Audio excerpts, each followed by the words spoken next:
The morning in Ukraine began with the backlash for the terrorist attack on the Crimean Bridge. On the 229th day of the military operation in Ukraine, explosions thundered in Kiev and other major cities. Air alert sounds were heard throughout Ukraine. Columns of smoke rose over several Ukrainian cities. The escalation followed the explosion on the Crimean Bridge. The day before, the Russian President Vladimir Putin confirmed that this was a terrorist attack aimed at destroying the critical civilian infrastructure of the Russian Federation. The special services of Ukraine are behind the attack. NATO special services were also apparently involved. A truck was filled with explosives on the territory of Bulgaria. Ukraine also tried to undermine the Turkish Stream gas pipeline, carried out sabotage attacks at the Kerch nuclear power plant, as well as at other facilities of the Russian strategic energy and gas infrastructure. On October 9th and 10th, the armed forces of Ukraine continued their offensive attempts in the Kherson direction, in the Kharkov region, and the territory of the Lugansk People's Republic, as well as in the Zaporizhia region.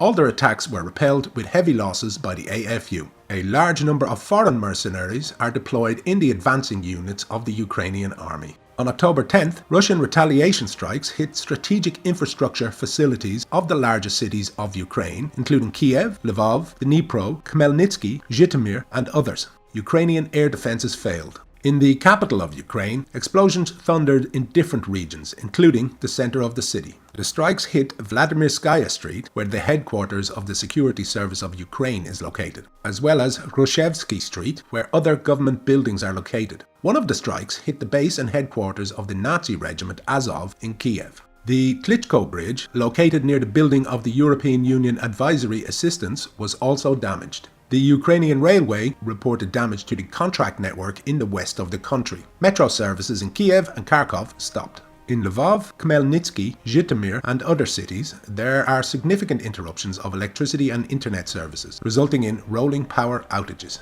Recently, Kiev has been trying to provoke Russia into large-scale actions, including the use of tactical nuclear weapons. Kiev has partially succeeded.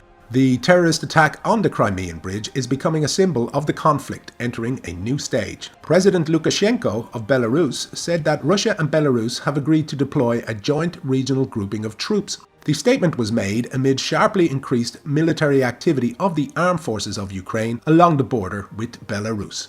The US Embassy has urged Americans to leave Ukraine. On October 9th, bills to recognize Russia as a sponsor of terrorism were introduced in the US Congress. The political maneuver was pushed by Zelensky. Earlier, US President Joe Biden had already refused to use such inflammatory rhetoric at an official level. At the time, the US State Department stated that the US did not want to hang labels on Russia.